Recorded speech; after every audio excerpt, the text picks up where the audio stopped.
if we focus on Roy's role at the moment, and when he came in, it was obviously blockbuster news. Martin O'Neill, Roy Keane. Actually, we've got a little video that paints the picture, or may well have painted the picture as to what we may well have anticipated from Martin and Roy. Let's have a little look. Congratulations, Martin. The question on everyone's lips: why choose Roy to work with? I've asked myself that many a time in the last 48 hours, but he's coming with me. Personally speaking, I think he'll be great for me, but more importantly, he'll be great for the Republic of Ireland. Roy? No, fantastic news. Delighted, obviously honoured that Martin's asked me to go and help him with the team. Very excited. I mightn't look it, but I am. And looking forward to working with the players and trying to get to the Euros. It's a yin and yang. I don't know who's yin and who's yang, but it's a marriage made in heaven, possibly. Well, I think I'm the bad cop, and I think he's the bad cop. But yeah, I think we're excited by it. Painted a picture early on. Look, Roy Keane, as we all know, iconic figure in Irish sport. So my take on this at the moment, we obviously know Martin's come out and he's been a little bit more open to the media in recent weeks, as we know, giving one-to-ones. Roy Keane, as the player, we know the history of Saipan, we know the history of red cards, the coming together as a player. Very, very highly strung, very aggressive player. No problem. Because he was a driving force in the dressing room and on the pitch. He set standards. What I should say as well is that was in a different era. The game has drastically changed. Society has changed in the last 10 to 15 years. Now, in my opinion, Roy is in a very responsible role. His job title is assistant manager. And I just think currently he is not assisting the manager. Now, we go on about these things happen, these coming togethers. John Walter's more than able to look after himself, I've no doubt about that. So if there was a coming together between him and Roy, no problem. Harry Arthur has clearly decided it's not for him. Martin's crying out for, we haven't got Premier League players playing well, we haven't got them playing at a higher level. Harry Arthur is playing in the Premier League at the moment and is playing very well in a system, in a style, in a team that would actually suit him coming into an Irish environment. Don't have much of the ball, gets around, abrasive, aggressive, annoys people. Yeah, gets on the front foot. So I'm not quite sure what's happening here, but it cannot be right. It just cannot be right what is going on, that Roy Keane has had a direct influence on Harry Arthur not wanting to come and play for us in an important game. I would agree. I don't think it's acceptable that a player would decide not to play for his country because of something that happens with an assistant manager. But Martin O'Neill spoke yesterday and he doesn't seem to have a problem with it. He seems to think, I brought Roy on board, I knew what I was getting. I knew I had somebody who was confrontational, and maybe he likes that sort of an edge around the squad. It just does feel as though it is stuck back in a previous era. And Martin O'Neill spoke about the rows that he had with Brian Clough, and ultimately they win 2 European Cups together. That sometimes you just have to suck it up. I think modern day players look at it and think, I don't. And also you worry about young players who are coming into the squad, who are looking at this, who've come up through a culture, and you'll know well about this, of academies and the way they're treated, and probably kid gloves a lot of the way, that this is almost a step back in time, that whether it's a smart comment that a player reacts to, and it's very interesting with Martin O'Neill, just the amount of interviews he has done, that he has spoken so openly about these rows in advance, because he obviously knew it was coming. He knew that Harry Arthur wasn't going to be in the squad. He knew that maybe John Walters might talk about this at some stage. And you're right, John Walters clearly is, and these rumours have been out there for months that Walters is well able to square up to Roy Keane, as he has done previously when they were together at Ipswich. But that's not every player. Some players take it to heart. Some players go back to the room and go, I don't need this.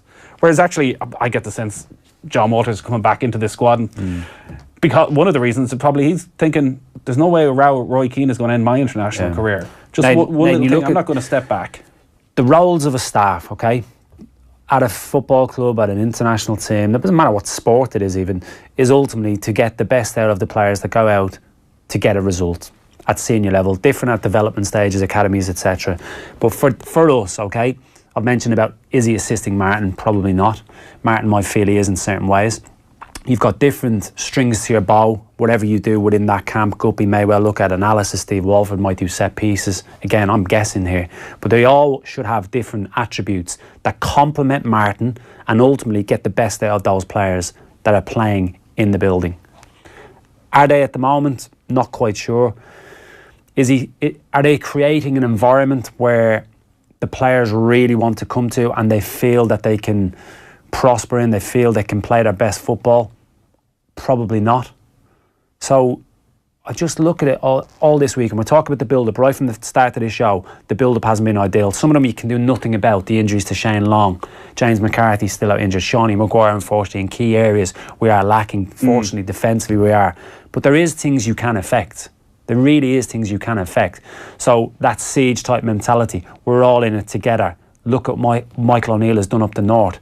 You hear players constantly saying how well he's done, what he's done for their careers. I just don't get that sense with us at the moment. Well, that's an issue, it seems, both on the pitch and off the pitch, and we'll probably get into it. We've spoken about it time and time again about the lack of preparation, the team being named an hour beforehand, which Martin O'Neill defended himself when he was on this show last week, saying, if I thought naming the team 3 days in advance would get us a better result, I would do it. He feels this is the right way, but the lack of practice at set pieces, how different that is at club level to what it is at international level. But now it's becoming clear there's also a problem off the pitch regarding the atmosphere. It just doesn't seem acceptable that players are almost having to walk on eggshells because we don't know when Keane is going to combust, when something is going to be said that somebody may take offence to.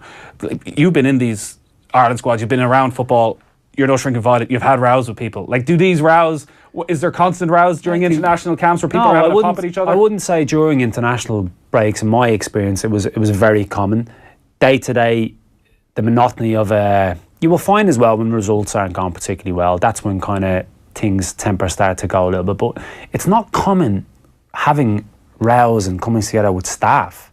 That isn't common. When Tardelli was there, and Tardelli was, listen, he always had something to say for himself, and he often made a off-the-cuff quip about a player. Was there never an issue where people would be fronting up? Look, at dressing room, half-time, losing 1-0, you're getting like, mainly staff will be breaking things up with players, as players are, you know, or in training when there's a late tackle and you get up and you react. Like I had a little bit with Seamus Coleman when he first came into the squad. Whatever it was, I can't even remember what the instance was, but was he right or were you right? Issue. I was probably right. There's no big issue as long as it's left there and then. But what I'm getting at is, it's not common with staff. It really isn't, and that's the point I'm making about Roy Keane. He is in a very responsible role, who should be looking after those players. He should be treating them like his kids. That I need to protect this group. I am in this for one reason, to get us to Euro 2020, to try and get us to the World Cup in 2018. That's why I'm in it. So how am I going to do that? Really, there was a great piece in the end of this week as well. He could have players running through brick walls for him because he is on that pedestal. I've already mentioned he's an iconic player. If I was playing centre midfield and I was in a squad and he was involved, I would be itching for every little bit of advice. And if he gave me that little bit of encouragement or that kind of nod of approval, you would just go like, I'm having this. And that's where the excitement was when Roy Keane was appointed. That here's somebody who's sat in the dressing room alongside some of the greatest footballers of their generation, not just being one himself, but was able to see what made Paul Scholes tick, what made David Beckham tick. Two very different personalities, but who got the very best out of their career, who worked under Ferguson, worked under Clough. And if he could bring all that together and impart little bits of wisdom here and there that bring players to another level, and also get us back to the position we had when you were starting, but certainly when Kevin was playing, that actually players played their best football at international level. They were so excited to get into camp and getting to work with Roy Keane and hearing stories, whereas I've never heard that from a player. You get the odd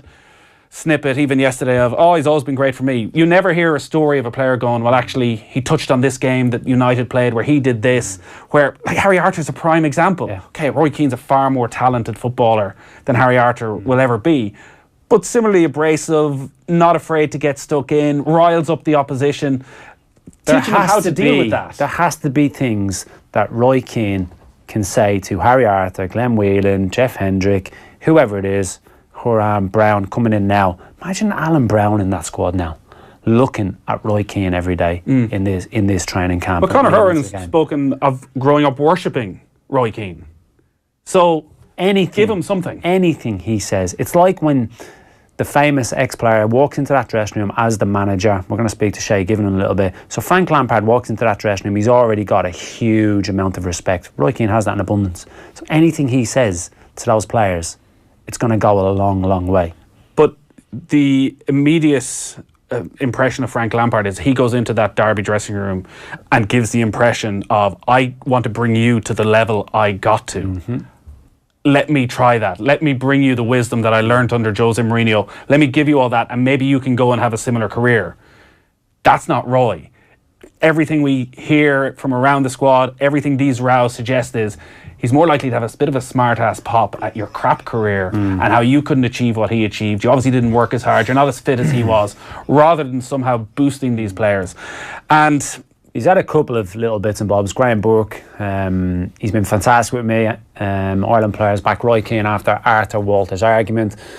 Ireland players Conor Horan and Graham Burke have both backed Roy Keane following the latest controversy involving the assistant boss. In a recent interview with the Irish Daily Mirror, manager Martin O'Neill revealed that Keane was involved in the altercation with both Harry Arter and John Walters. Doesn't really surprise me that they're not going to come out and go against their assistant manager in the build-up to the game. Both of those players want to be in the team tomorrow night. Should Harry Arter show a bit more backbone? Should you just put it to one side? He's only played 13 caps. We don't know, Nathan. We don't know exactly what's been said. And if it has been that cutting, if it has been that close to the bone, and again, we're guessing, does he need it? Does he want it enough? Look, in my opinion, Harry Arter hasn't shone in a green jersey. I've said this to you before. He was like a fish out of water coming from the way Bournemouth play to the way we play. So when he moved to Cardiff, I instantly said, happy days. Because the way Warnock plays, in your face, aggressive, on the front foot. And I've seen two of his games, and the traits that he was showing for Cardiff, we're in dire need of them. Playing well, up to speed, fit, affecting the game. Whereas he didn't affect games for me when he was playing for Ireland before, because he was lost. He wasn't getting the direction. Like I've already mentioned, at Bournemouth, very, very different. He would come into our environment, and he certainly didn't shine. But he's a player that's capable of playing in our midfield and playing to a high, high level, I think. Yeah, I do just wonder, though, if you have one row, whether that should be enough to step away, or whether you think long term and think, I just get through this, I ignore Roy, we just stay away from each other as much as possible. Maybe that isn't possible. Maybe it's such a close camp that actually if there's a little bit of bad blood, and obviously Roy and John Walters have had previous, maybe that bad blood has been stirring away and Roy was just waiting for his moment. But either way, it's blown up. Hopefully John Walters will talk after the game tomorrow night, because he's certainly going to be asked about it.